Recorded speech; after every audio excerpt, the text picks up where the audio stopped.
what it says. Nothing real can be threatened. Nothing unreal exists. Herein lies the peace of God. This is how A Course in Miracles begins. It makes a fundamental distinction between the real and the unreal, between knowledge and perception. Knowledge is truth under one law, the law of love or God. Truth is unalterable, eternal, and unambiguous. It can be unrecognized, but it cannot be changed. It applies to everything that God created, and only what He created is real. It is beyond learning because it is beyond time and process. It has no opposite, no beginning, and no end. It merely is. The world of perception, on the other hand, is the world of time, of change, of beginnings and endings. It is based on interpretation, not on facts. It is the world of birth and death, founded on the belief in scarcity, loss, separation, and death. It is learned rather than given, selective in its perceptual emphases, unstable in its functioning, and inaccurate in its interpretations. From knowledge and perception, respectively, two distinct thought systems arise which are opposite in every respect. In the realm of knowledge, no thoughts exist apart from God, because God and His creation share one will. The world of perception, however, is made by the belief in opposites and separate wills in perpetual conflict with each other and with God. What perception sees and hears appears to be real because it permits into awareness only what conforms to the wishes of the perceiver. This leads to a world of illusions, a world which needs constant defense precisely because it is not real. When you have been caught in the world of perception, you are caught in a dream. You cannot escape without help because everything your senses show merely witnesses to the reality of the dream. God has provided the answer, the only way out, the true helper. It is the function of His voice, His Holy Spirit, to mediate between the two worlds. He can do this because, while on the one hand He knows the truth, on the other He also recognizes our illusions, but without believing in them. It is the Holy Spirit's goal to help us escape from the dream world by teaching us how to reverse our thinking and unlearn our mistakes. Forgiveness is the Holy Spirit's great learning aid in bringing this thought reversal about. However, the Course has its own definition of what forgiveness really is, just as it defines the world in its own way. The world we see merely reflects our own internal frame of reference, the dominant ideas, wishes, and emotions in our minds.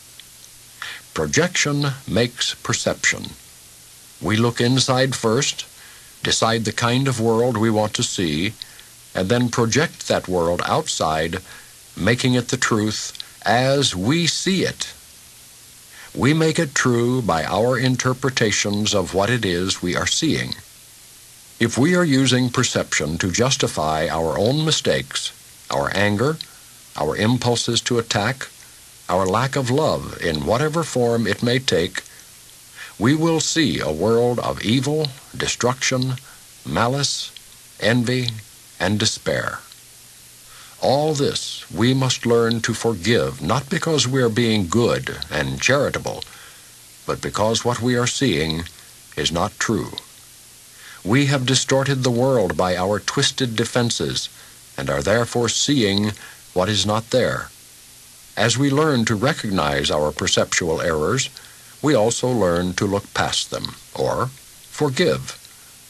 At the same time, we are forgiving ourselves, looking past our distorted self-concepts to the self that God created in us and as us. Sin is defined as lack of love. Since love is all there is, sin in the sight of the Holy Spirit is a mistake to be corrected rather than an evil to be punished. Our sense of inadequacy, weakness, and incompletion comes from the strong investment in the scarcity principle that governs the whole world of illusions. From that point of view, we seek in others what we feel is wanting in ourselves. We love another in order to get something ourselves. That, in fact, is what passes for love in the dream world. There can be no greater mistake than that, for love is incapable of asking for anything.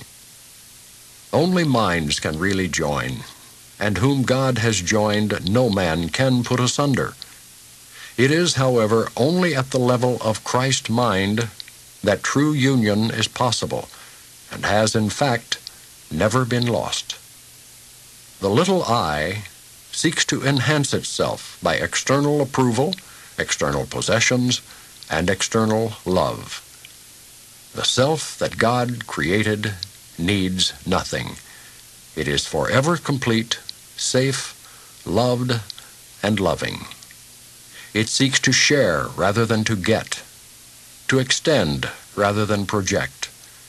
It has no needs and wants to join with others out of their mutual awareness of abundance.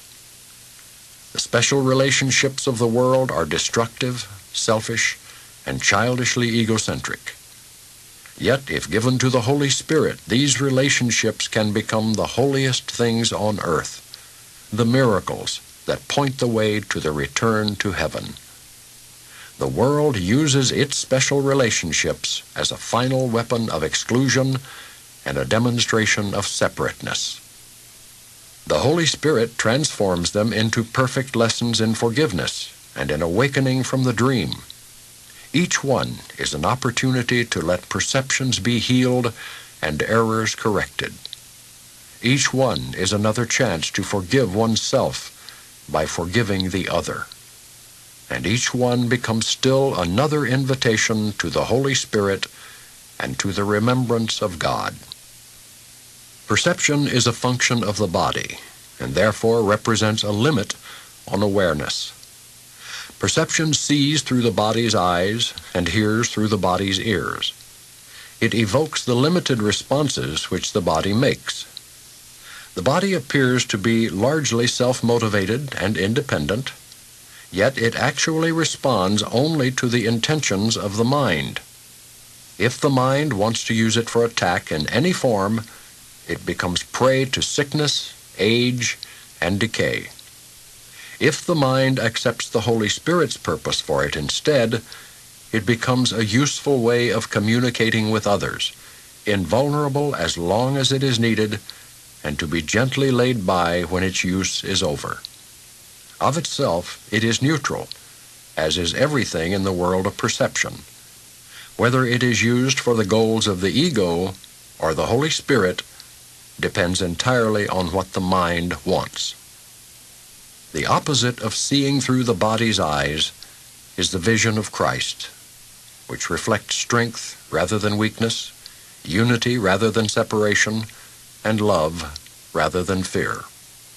The opposite of hearing through the body's ears is communication through the voice for God, the Holy Spirit which abides in each of us.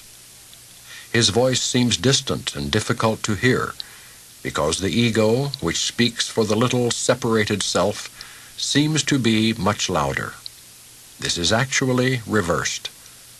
The Holy Spirit speaks with unmistakable clarity and overwhelming appeal.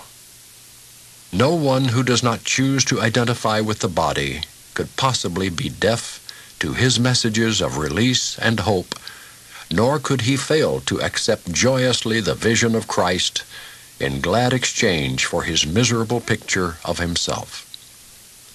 Christ's vision is the Holy Spirit's gift, God's alternative to the illusion of separation and to the belief in the reality of sin, guilt, and death. It is the one correction for all errors of perception, the reconciliation of the seeming opposites on which this world is based.